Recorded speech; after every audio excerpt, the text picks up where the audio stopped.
the times that we're in. And my name is Brianna Joyner. I'm the Executive Vice President of People and Culture for the Women's Foundation. I use she, her pronouns, and we're here today to discuss building Black futures. I have some amazing entrepreneurs with me today to share their knowledge, their stories, and their wisdom with us. Before we get into it, I do have just a couple of housekeeping notes as you get settled and grab your hydration. First off, today's event is being recorded so that we can share it with all of the folks who can't join us today. Secondly, we have enabled closed captions. They can be accessed by hitting the CC button to turn them on for a full but not perfect transcript. Because we have so many wonderful attendees today, this is a webinar format, so your camera won't be on, but we do want to hear from you. For that, we have about 15 minutes set aside for audience questions, so do use the Q&A button at the bottom of your screen to send in your questions, and feel free to share your thoughts and comments in the chat, some kudos or reactions to the things that you hear. That type of engagement helps us feel affirmed. After this event, we will share links to the recording and all of the resources from the conversation today. So don't worry if you missed something, we've got you. First, I want to introduce our guests. First up, we have Dr. Teresa Moses. Dr. Moses is dedicated to the liberation of Black and Brown people through design. She's the owner of Blackbird Revolt and Black Garnet Books. She's an associate professor of graphic design and the director of design justice at the University of Minnesota. She serves on the advisory board of Black Liberation Lab and co-founded Hatch and Flock. Dion Sims, former owner of Black Garnet Books, is also here with us. In response to the community uprisings in 2020, she founded Black Garnet Books, the only queer, Black-owned bookstore in the state of Minnesota. Come on now. Dion currently lives in Champaign, Illinois, and works as an instructor with the Professional Booksellers School, an organization that provides training, education, and mentorship to independent bookstore professionals. I want to be sure that they can tell you in their own words about their stories, their work, and their vision for building a future that is better than our past and taking steps towards that liberation in our lifetimes. Finally, I'd love to thank our sponsor for this event, BMO. Denise Pachuca, is Senior Regional Manager with BMO Zero Barriers to Business, a program committed to helping business owners gain better access to capital, educational resources, and partnerships. Denise, I'm hoping you'll give us a little bit of your Zero Barriers to Business elevator pitch before we dive into our panel. Denise? Thank you so much, Brianna. Yes, thank you. We're always, great supporters of the Women's Foundation. It's a great work that you guys do in the community and how you support women, which aligns with our mission, right? To boldly grow the good in business and in life. Some of the resources that we have is because we have identified, right, that our underserved communities need this support. And what we do is we focus on, just like you mentioned, overall, just bringing access to education that will create not just wealth within our communities, but for our community and our people to thrive. The program itself focuses on access to capital for entrepreneurs, access to those financial resources, of which a lot is financial literacy that we deploy in person, both, and we have a lot of free financial tools available on our bmo.com page, and then access to partnerships just like the Women's Foundation. So if there's something that a client or a prospect needs and we can't fulfill, we always like to be that connector that can connect them to organizations like yours. Again, thank you so much for having us join your panel briefly today, and we're excited to hear from all the other women that are joining. Thank you. Back to you. Wonderful. Thank you so much. I appreciate it. To ground us before this discussion, I want to bring in some of the most recent data on issues of wealth and income specific to our community in our state. As you may know, the Women's Foundation of Minnesota, in partnership with the Center on Women, Gender, and Public Policy at the Humphrey School, produces the state's premier research on the status of women and girls plus in Minnesota. This research shows us that both the disparities and successes women and girls experience in economics, health, safety, and leadership.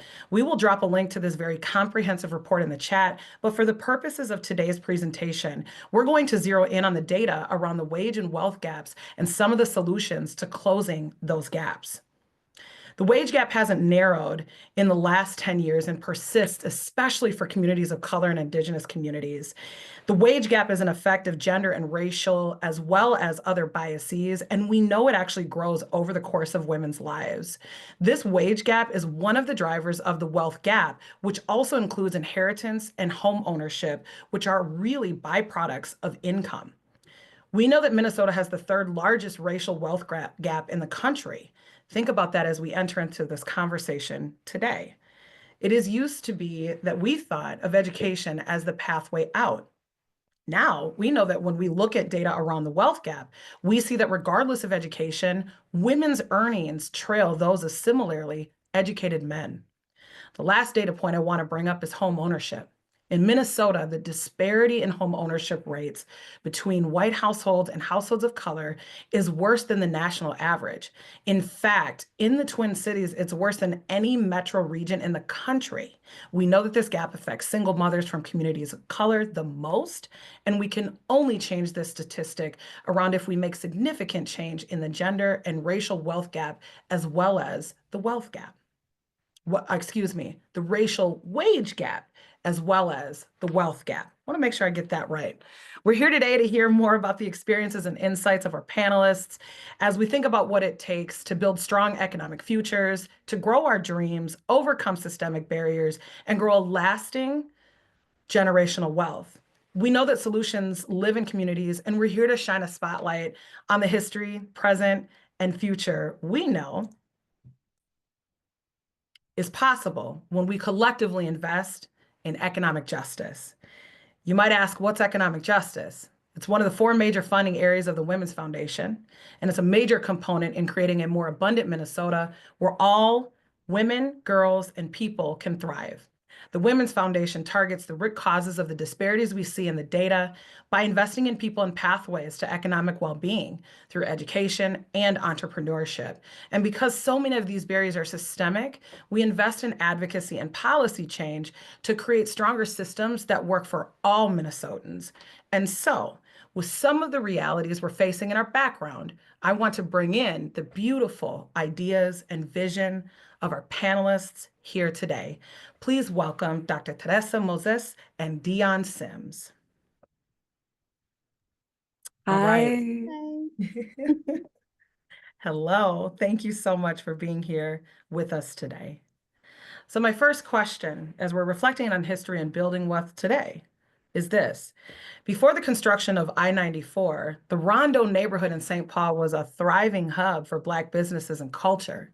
How does this history shape your perspective on Black entrepreneurship today? And what lessons can we carry forward? Yeah. I can start. I when in 2020 I was living not too far away from the Rondo neighborhood, just south of Dale and Selby. Um, and so I was spending a lot of time frequenting businesses over there. And when I was in the first building block stages of Black Garnet, I was spending a lot of time at Golden Time, um, which for folks who don't know is or was a coffee shop on Selby in the Rondo neighborhood, owned by Michael and Stephanie Wright. And I used to bring my dog there and work on their patio in the summer, work inside on rainier, colder days. And Michael and Stephanie started to really feel kind of like a auntie and uncle to me, as I was going through the process of starting a business. And I think that, you know, when I think about the history of Rondo, I think about kind of that living history, right? There was so much that I learned about the neighborhood and about Black businesses, by frequenting the Black businesses that are still there. Um, and I think that as far as how that shaped my perspective on Black entrepreneurship, you know, Michael and Stephanie, who no longer own Golden Time, they uh, retired, which I'm so happy for them. And also, that's one of those things where it's like, it's important for us to see our elders retire. I'd love to see our elders retire.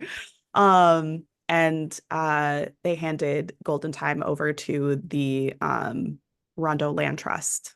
our community land trust. So, um, I think that seeing and hearing from them just very honestly how difficult it is to own a Black business, but also how rewarding it is, the ways in which they were coming up against, struggles against the city.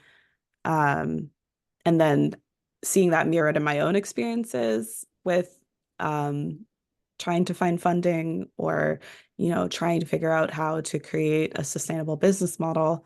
Um, I mean, I think that more than anything, that taught me that, like, in order to kind of continue the legacy of Black businesses, it's important for us to listen to the people who've been doing it for longer than we have, and to really make sure that while we're honoring history, we're still honoring that living present history as well. So I think that, sorry, my kind of longish answer to That's that. fine. Thank you so much. Dr. Yeah. Moses, please chime in. Yeah, thanks, Dion, for that. That's a good foundation. When I first thought about this question, I thought about the fragility of owning a Black business, and how, it really does take the support of our community in order to sustain that thing. And I think with all the temptations to get it cheaper over here or to source it, somewhere else, it has become even more fragile. Um, and that is aside from all of like the racism, white supremacy, and all of the things that would stop us from even being able to start a business, hire employees, have support for business management, like all of those things that are necessary that I think are sort of handed down to folks who don't look like us. And we kind of have to learn on our own. Um, so I think about when I think about like neighborhoods, like the Rondo neighborhood being like a hub, we can still create that, but it's going to take a lot more work than I don't know if we have capacity necessarily to do that, especially with what's happening to our communities, across the nation.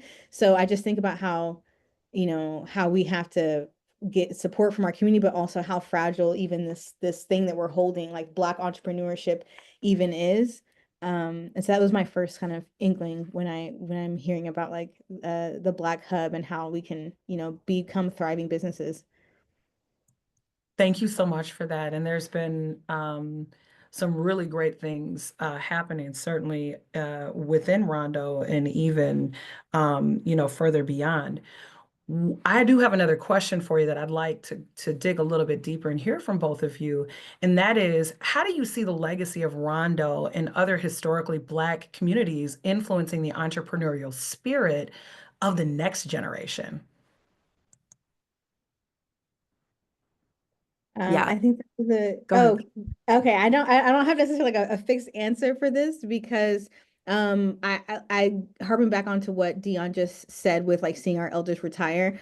I don't necessarily know if we've been able to see it quite as much as I think we want to or need to make it like a sustainable model. Like, you can get in this thing and then come out, on the other side. I would just say that I would rely on like a hope there, right? That yes, we do inspire other folks to come up and own businesses or to purchase businesses from each other and be able to like sustainably hold down, our community in that way. But I don't necessarily know if it's been long enough, and also whenever we do build it up, we have seen time and time again where white supremacy tears it down. For it to be like a sustainable thing, there's some real abolition that has to happen. And I don't necessarily know how far we are there yet. Thank you for that. Dion, I'm wondering what systemic Mm, changes are necessary to rebuild trust and opportunities for Black communities impacted by urban development? mm, yeah. Ooh, well, okay. So um, I think about my process with trying to get funding, as I had kind of alluded to in my first answer, where the city of St. Paul has a program called the Star Grant program, which is a revitalization funding where basically they provide grants or loans to small business owners in the city who are either building a new space or starting a business that is going to have a community impact. And you have to be able to, quote unquote, prove to them that what you're building is going to have a community impact. When I was going up for a STAR grant, at the time, it required a $1 to $1 match in order to even get the grant in the first place. Um, that was that was something that I at the time was like, that's not a grant. Like, if you're requiring people to have the wealth in order to get support, you're already boxing out so many people who desperately need that money to even get a a, a start, to even get their foot in the door. Um, I was really lucky enough to have done a GoFundMe shortly before I applied for the STAR grant that allowed me to do that $1 to $1 match. Um, but the fact of the matter is that most people aren't going to have the kind of online foundation that I had before I took my business and made it um, brick and mortar. And that online foundation is what allowed me to do a GoFundMe of the size that I did. I ended up, people donated over $100,000 to start this business. And so I was able to use that $100,000 to dollar for dollar match the city. And they gave me a $100,000 grant that I could only use towards physical construction on the bookstore. So literally putting in a ceiling, putting in electrical, plumbing, putting up walls, like that sort of thing. So the $100,000 went pretty quickly. But still extremely grateful for it. But one thing that I really, after having that experience and being so frustrated with, even though I was able to get this, I know that other people won't be able to get this. I petitioned the city afterwards and told them that if this program doesn't change, the only thing that you're doing is continuing the systemic pushing out of Black and brown people from small business and from what you claim to want to support them in doing in the Hamlin Midway neighborhood and in the Rondo neighborhood. And I'm really, really happy to say that this was the first year that they took away the $1 to $1 match up to $50,000. And they came to me and said that was specifically because I had really gotten in their faces about it and raised a fuss about it. Um, and I think that, sometimes it takes you receiving systemic support to realize all of the things that are standing in the way of other people receiving systemic support. So that all of that is to say there are a whole bunch of systemic changes that need to happen. And I think that in order for us to know what those systemic changes are, it's going to take more conversations like this, and it's going to take just simply more people getting, having experiences trying to get that support so that we know what it is that we're fighting against. Because yeah, it's not great. It's looking real bad out there. Mhm. I appreciate your words so much. And I would love for the people that are spending some time with us today to also understand a little bit about your personal journeys to building wealth. Tell us about your journey to entrepreneurship. What inspired you to start your business? And how had this work contributing to building wealth for your family and community? I'll turn it over to Teresa to start. Yeah. So this journey to building wealth, one, do I have wealth? That's a good question. I'm not even really sure what that even means, to be honest. Now I can tell you about starting a business. I think typically as many folks who start businesses, like I had a craft. I was really good at designing. I was really passionate about my community and intersecting activism and organizing and art and design. And so, I co-founded Blackbird Revolt 8 years ago. And didn't really know a model, like did not have any training on what, how do you manage that thing? How do you actually make income? And now we're sitting here with 8 employees and I'm looking around like, when is it all going to fall on top of me? Like, I'm still at that place, and so, my journey, I think, has just been like, I'm trying to grab at these opportunities, the Center for Economic Inclusion was one of those opportunities that got us into the storefront that we're in now. And then, I never thought that I'd own a business. And then let alone when Dion reached out to me, I'm like, what? What? Is that even possible? Definitely didn't think that purchasing a business was something that I was like maybe qualified, is that the word? To do. And so I think my journey, I think, has been like, I mean, it's not like unlike other folks where, you just kind of are figuring it out as you go. You make mistakes, you hire people you shouldn't have hired. You work with partners and clients that you probably should have said no to.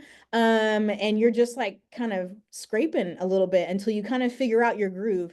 I think for Blackbird Revolt, it was really easy for me to know what people I wanted to work with.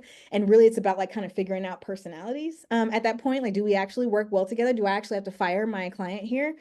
Um, but and then with Black Garnet, like we are really still figuring out, we are in Q1, slow down, Savannah. Like we are just figuring it out. And fortunately I have an amazing staff, that is past employees of Dion's, to kind of help us with this. And I also think that my journey would not have been what it is if I did not have people working with me. Dion, I'm still in awe like that you were doing this by yourself, because that's not my ministry.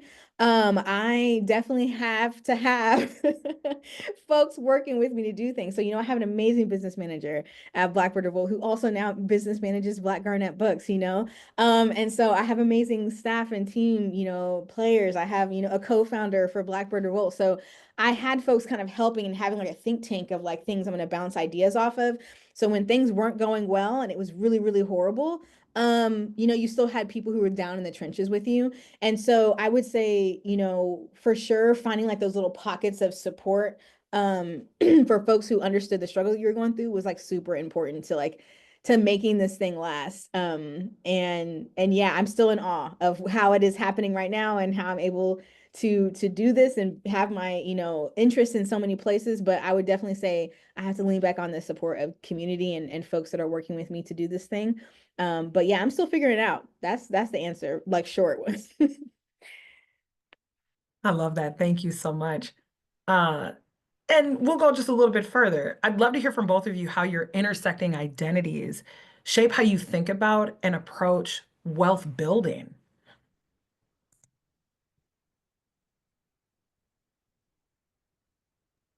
Um, oh, Go for please, it. by all means. No, please. I didn't know if you wanted me to keep Okay. going, but yeah. Yeah.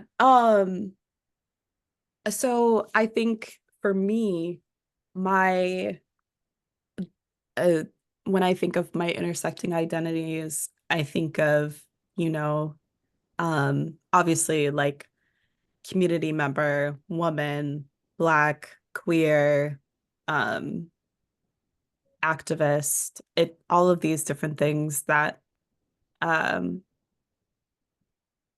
affect how you're able to make money in the US under capitalism. Um, I think that when I considered the different ways that I not only was like wanted to make money, but like was willing to go through to make money, my identities absolutely have to come into play. Before I started the bookstore, I was working in corporate tech for a number of Fortune 500 businesses in the Twin Cities, and I was always the only Black person on my teams. Um, and that that becomes something that I wasn't willing to um, live through or experience just for the amount of money that I was making. And so when I think about wealth building, I also have to think about like what am I willing to go through for wealth? What am I willing to experience in order to support myself, support my family? you know, as like an eldest daughter and the only person in my family to have a 4-year degree, um, there was a lot of pressure that there continues to feel to be a lot of pressure to support my family in ways that um, they might not be able to because they don't have a 4-year degree, or because they haven't had the opportunities to work in the spaces that I have worked in. And so there's over the years always been a push and pull between, you know, honoring my peace, protecting my peace, doing what it is that I want to do, and not exactly ignoring my identities, but masking them perhaps, or masking myself, my neurodivergence, my Blackness, whatever it might be, in order to survive in those spaces that are going to allow me to build wealth in the ways that white people historically are able to do. Um, and I think that overall, I just would really, and this is what I tell people now, like I was infinitely happier making like a quarter, if not less, of what I was making in tech, doing something that was giving back to the community, doing something that was supporting my community, than I was, you know, all my bills paid, everyone else's bills paid. Do you know what I mean? Like, and even though that comes with struggle, um, for me, it just I'd rather struggle and be myself and be happy and proud of who I am and the work that I'm doing than not struggle and feel like every other part of me is like just kind of dead inside. So that's really how I am thinking about it. And I think I'm still shaping my thoughts around wealth building for sure. I Yeah. appreciate your perspective so much. Dr. Moses, what's your take on this? Yeah. So I'm like, as Dion is listing all of her identities, I'm like, are we the same person?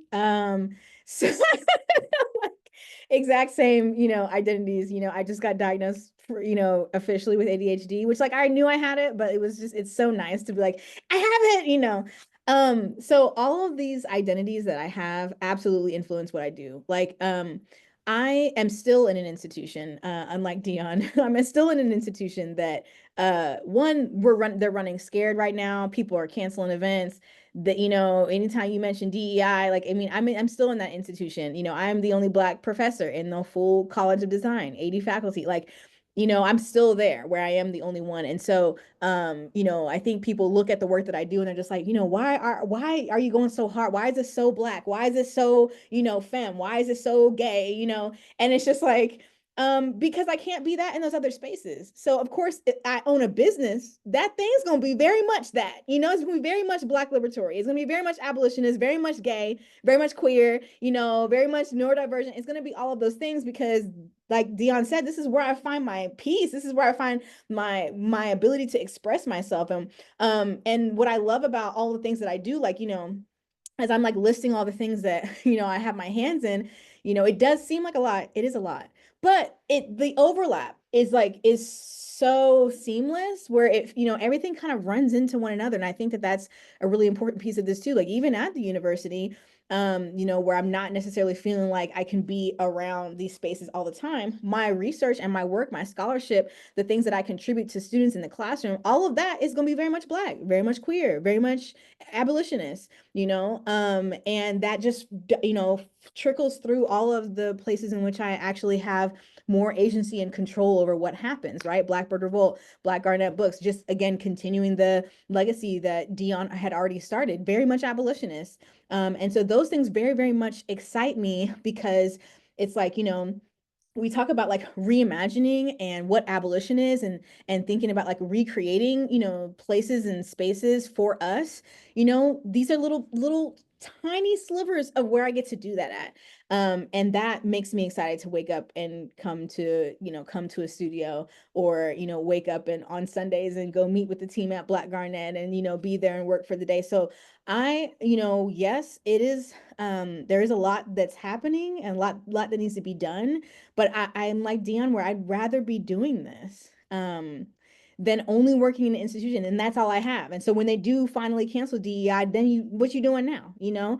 And I already and I feel that all the time now. I'm just like, I have these outside spaces, whereas like the people, at the university, oftentimes they're like on the hill and they're not doing anything else outside of that institution. And I'm so grateful to have these other spaces where I get to do that in. And yeah, I would say like my identity is, you can't shy away from that in this work. And so if I am seeking funding, if I am seeking support, I do need help, running something or doing something in my business, they better know all of the things. I'm Black, I'm queer, I'm a woman, all of that is very integral to what it is that I do, what sort of services and products that I offer, who I work with.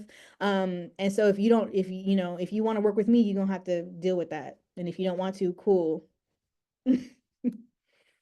I love this. Is so inspiring. Thank you for that response. I'm over here. I'm like, woohoo. If I could just be clapping my hands and shouting to the mountaintops, I absolutely would be. Thank you so much for sharing your perspective and just your vulnerability on that. I want to talk a little bit too about reimagining systems for equity. So if we were to do that, to drive equity and justice, what key changes, policies, and or programs do you think could have the most immediate impact on reducing barriers for Black entrepreneurs? I'm going to turn this right on over to Dion. Why don't you kick us off with that question? Yeah. Um, so I think that when it comes to reducing barriers, first and foremost, like the most immediate barrier is always going to be money.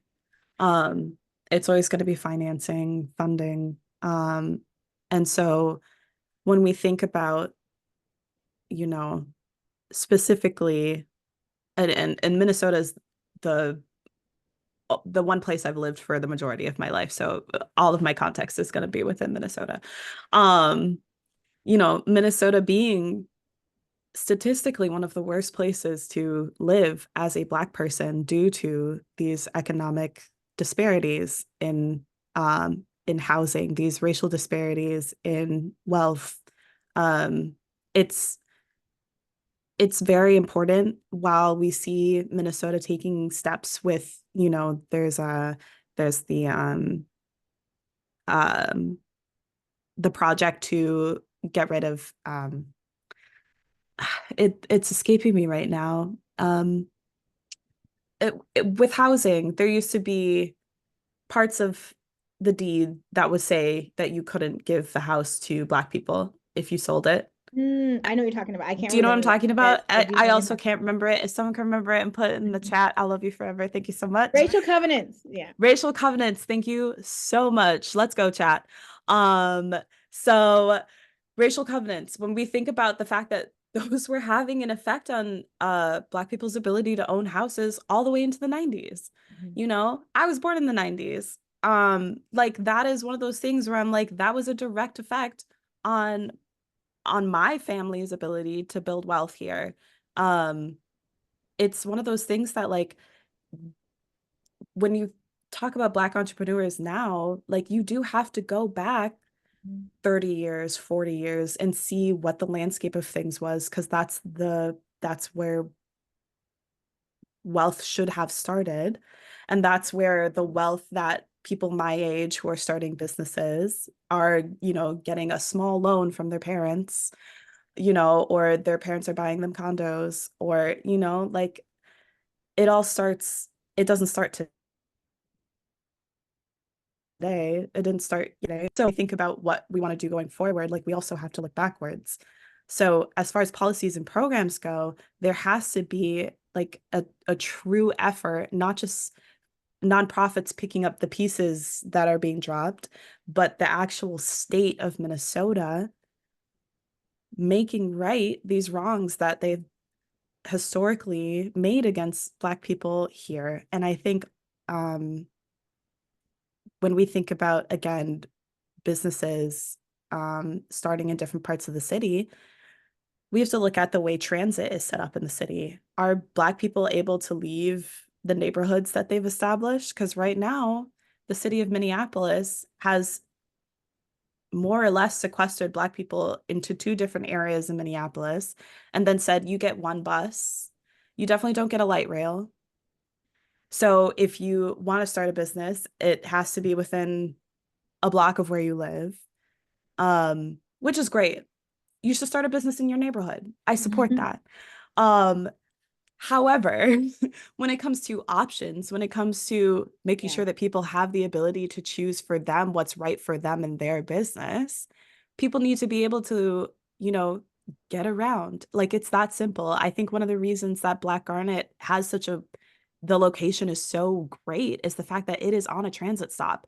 You can get to Black Garnet by light rail, you can get there by bus, you could bike, and it's pretty safe. You can drive, there's a parking lot. So like accessibility is so important. Sorry, I could rant about this forever.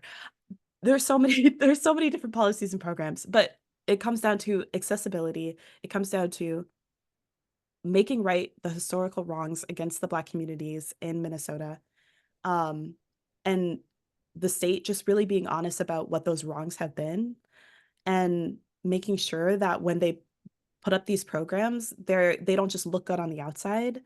It looks good that you can get a grant from the city for $100,000, but then when you look a little bit closer and it says you need a dollar for dollar match, you know what I mean? I'm not patting the city on the back anymore for doing things that look good. They need to have tangible outcomes that are accessible for people who historically would not be able to access them. I That's my thought. appreciate you. I appreciate you. Dr. Moses, what would you add to that? Um, I thought Dion was going to get to the word that I'm just about to say right now, reparations. That's really what we need. That's what we need. We need reparations. Black people need reparations. And I don't know, I believe that this can happen. I don't know if I'm gonna be alive when it happens, but Black people need reparations. We need to be able to have what it is that our ancestors was stolen from our ancestors to be invested in something now for our people. We need our money today so that we can do what we need to do with it.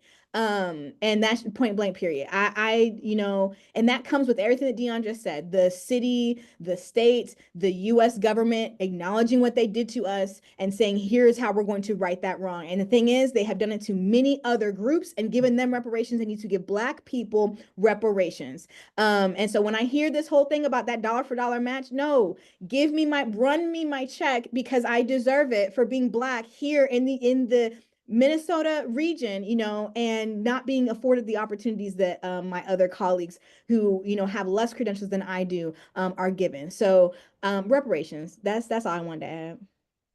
Are we ready for rounds of applause at this point? Let me just put it into the screen so the people can see it. Thank you, Dr. Moses. I appreciate that response. I have one last question for the both of you. Let's talk about our young people and inspiring future generations.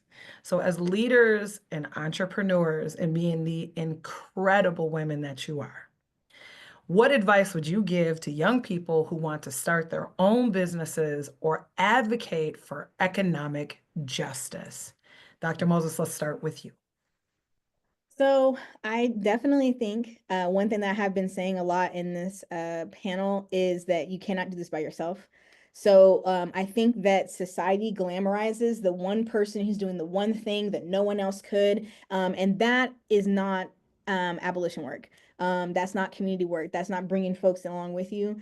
So I would definitely say like, don't make that be the dream, you doing this thing by yourself and that being this amazing thing, because you will burn out and you will hate what it is that you even started to do if you're doing that by yourself. So that's the first thing I would say for sure. Secondly, I would absolutely say that you can do other things that other folks are doing. I'm trying to like attack some of these things that we've been told. Like if there's one person already doing this one thing, you can't do it because we already have a Black person who's doing that. And that's not true. So I want to kind of like get rid of this like sort of crabs, in a barrel mentality that like you can't also be excited to do something else because why not have more? And if you just look at other white businesses, they're all doing the same thing. How many coffee shops have been owned by what, like, I mean, it's just, they all doing the same thing. And no one gets the critique that I feel like Black people do. Like, oh, there's already someone else doing a biking for kids event. You can't do that. And it's like, what? And so I think like thinking beyond that is going to be like really helpful as folks are passionate about their journey. I would also say my last thing would probably be about understanding that as a craftsperson like myself, I'm a designer. When you go and you want to start your own business, you have to move away from being the craftsperson, which is probably why you started the business in the first place. I started the business because I love designing, I love illustrating, I love doing typography work, all of that stuff. I get to do that far in between now because I have to actually work on the business. And that forces me to be an entrepreneur. I think that I wasn't really told that until much later on, because I was like, no, I want to do this project. Like, get away from me. I don't want to answer these emails. I don't want to, talk to anybody about like, taxes, those types of things. And then realizing that like you actually do have to do that. So when you go and start your own business, not just because you know how to do something really, really well, it's that because it is going to have to be because you want to run that business and you're going to have to hire folks to do that part of it. And that is something that I'm still still working on myself, because I'm like, give me that little branding project right there. I want to do that right there. And it's like, no, you actually need to spend time now going and networking and finding folks that you can acquire to be your clients. So there's different roles you're gonna have to take on for yourself that I don't think I really knew when I first started. So just know that as you're going into entrepreneurship. Oh, I appreciate that as well. Dion, what advice would you have? All of that advice was so good. Oh my gosh. I co-sign all of it, especially don't do it by yourself.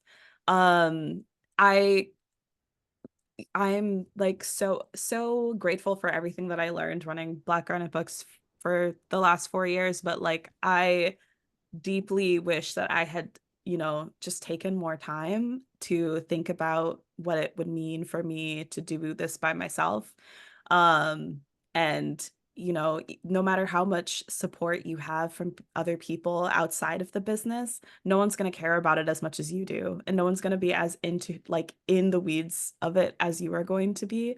And so you really have to think about whether or not you want to be the one person shouldering everything for that business, and what that means for your mental health and whether or not you have the support to be able to do that. So co-sign everything that Dr. Teresa said. I think that I would also add, when you're thinking about what it is that you want to do, you know, this is similar, but you you know, if you really enjoy painting, if you really enjoy writing, if you really enjoy, whatever it is, like, and you turn it into your work, like it's going to be work. It's going to become work. Mm-hmm. Um, I love to read. Once it suddenly became my job to Mm-hmm. read, and if I didn't read something, it meant that something bad was going to happen. Like I wouldn't be able to like moderate a talk or, do X, Y, and Z. It became very stressful to read. I did not read for the first 2 years of starting this business. And so it's one of those things that like everyone says, do what you love and it won't be a day of work. That's simply not true. No. I don't know who said that. Jail. Just kidding. I'm an abolitionist. I don't believe in that. But I do think they need to reevaluate their opinion on that. And just, yeah, I just really consider deeply, what it means to be an entrepreneur. I think there's so many people there's so many, hype men about, be your own boss and all that other stuff. But like, yeah, but then you have to be a boss. And it's not that being a boss is a bad thing, but being a boss is hard. Yes. And it's especially if you're not working in like a horizontal type team structure, it's very lonely, it's very stressful.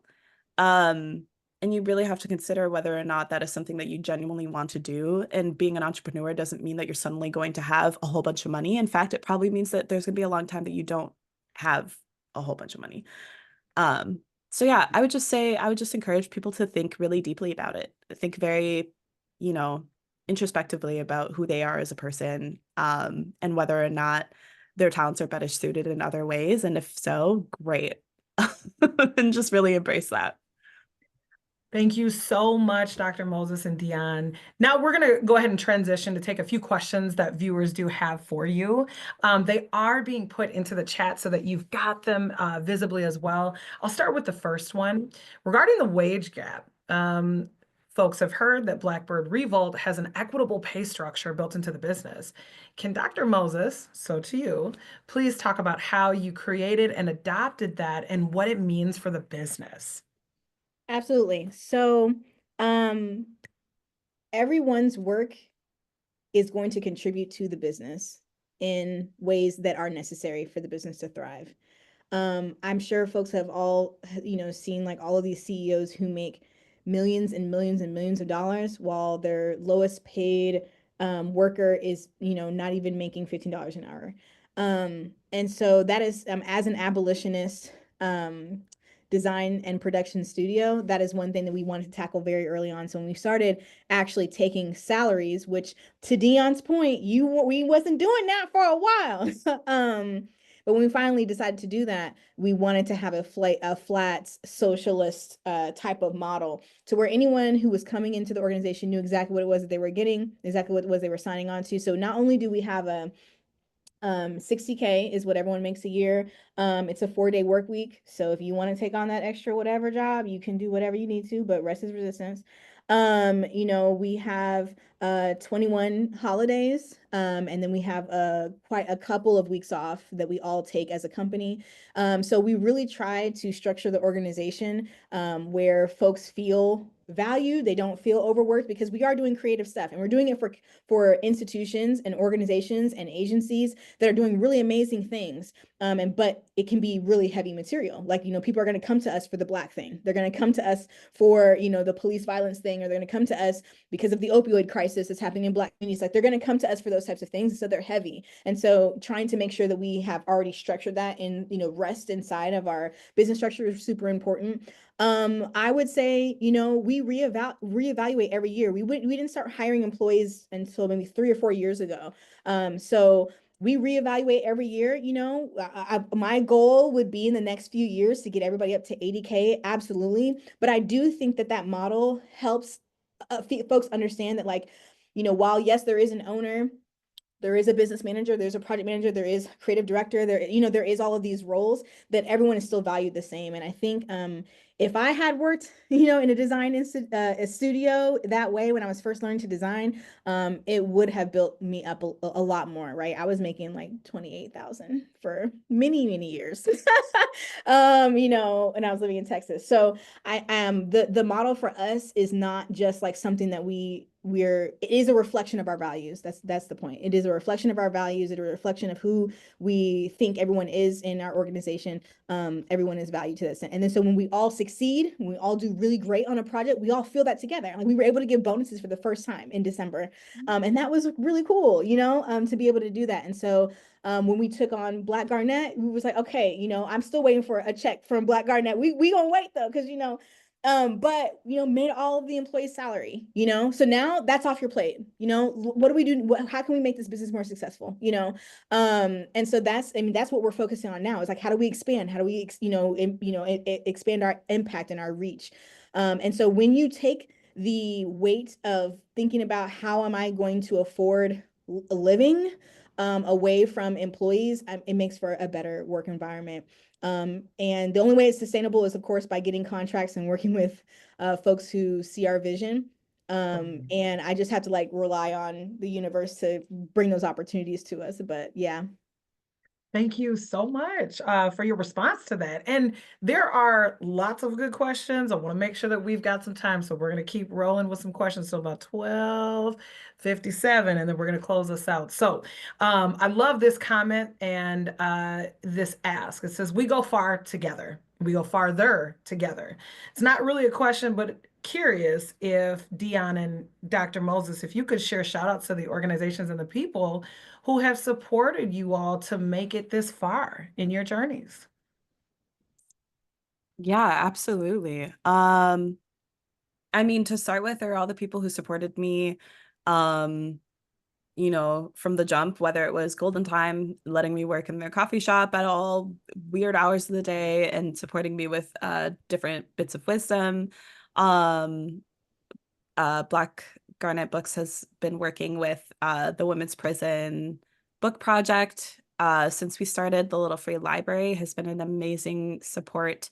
Every year they have worked with me to do a free youth book fair in Rondo. So last year was the first year that we did that with them, and this year we were able to do it again, and just give free books out to kids in the neighborhood. They also provide us with a little free library that we put outside of the bookstore. And we're able to give free books to the people who live in the apartments above the store, as well as people in the neighborhood just walking by. So Little Free Library has been an amazing partner. Um, Also, different high schools. I think that one of the biggest partners for and supports throughout the years were just schools, teachers, working with different high schools in St. Paul and Minneapolis. Um, and there's a million more, but yeah, those are the kind of the ones that come to the forefront of my mind. Wonderful. What about you, Dr. Moses? Yeah, Dion just talked about Black Garnet, so I'll talk about Blackbird Revolt. Our biggest contract came from the Nature Conservancy. And that was like a really big six-figure contract. I'd never seen that before in my life, and that was like really amazing. Since then, I would say another really big supporter of our work who continues to hire us is Hennepin County, and then also the state, weirdly, right? And so Minnesota Department of Human Rights, Department of Health, a lot of these organizations or agencies have really like seen what we can do and trust us. And I would say Hennepin County has been one of the most like easiest relationships I've ever had. And I mean that by like they actually trust our creative ability. And so that is like something that I really did not expect, never expect that from an institution or like government agency. And that has been really nice. And so I would say those are the main like sort of organizations. Of course, I couldn't leave out like co-founder Jordan Moses, my amazing business manager, Janelle. And then, I have a ton of amazing team members that are on staff at Blackbird that are just, they show up every day, they do the work, and they're excited about it, and it's an honor to work with them. So I love that. All right, one last question. The people want to know. Is there a network of Black entrepreneurs in the Twin Cities? that's a good question. I don't really know. Black Business Enterprises is now right across the hall, which I feel like they kind of have this big network of Black entrepreneurs, but and then Center for Economic Inclusion is another place I would Yep, link folks up with for sure. to find out those networks. But yeah, I don't know, Dion, do you have anything? Um, there are a few different, like, obviously I was in the book space, so I was working more with like Black authors, and like it wasn't specifically Black, but there was like a BIPOC authors and booksellers group. Um so but it would be nice to know if there was like a more centralized Mhm. entrepreneurship support group. That would be really Definitely. nice. Yeah. For sure. I'm like, where's Lacora on this call? Lacora, we should chat. Right. I mean, I did a lot of work with the Main Street Alliance, which is a small business coalition, very grassroots. We did a lot of like policy advocacy work. So if anyone's interested in changing policies from anywhere through like truly from grassroots, like your neighborhood small business owners up to the Senate, Main Street Alliance, you should look into them and get involved because we did a lot of really great work, and they do leadership training as well. So I learned a lot of leadership skills from working with them. I think there's also like another just like sort of advice for young entrepreneurs is like hook up with all of your chambers. There's neighborhood chambers, there's city chambers, all kinds of chambers that you can get in touch with because they're also going to provide trainings and things like that. And also get your business registered as minority Mhm. owned, as woman owned, as whatever, all of the classifications that you can get because they help you on RFPs when you're going out for contracts for things. It really, really helps you as well as it can until, executive orders might say otherwise. But for now, it is a very great helper. So Wonderful. I'm super inspired by both of you, and I'm so glad to have now been in a space where I can share and I can learn a little bit more about your inspiration and about your passion. So personally, I just want to tell you thank you. I also want to tell you thank you on behalf of the Women's Foundation of Minnesota and others, Dr. Teresa Moses and Dion Sims. Thank you to BMO and to Denise Pachuca for partnering with us for this event to make it possible. We cannot tell you how appreciative we are of your time today. We're going to share a few poll questions now, so please do take a little bit of the time to share with us. We want to learn from our events and continue offering these kinds of engagements that serve you and our communities. Be on the lookout for a follow-up email. We will be sharing links to all of the resources that our panelists have mentioned on this call and in the chat. And here's the call to action, all right? If you're looking for more ways to support economic justice and build Black futures, please consider supporting the Women's Foundation and the people and businesses that you heard from today.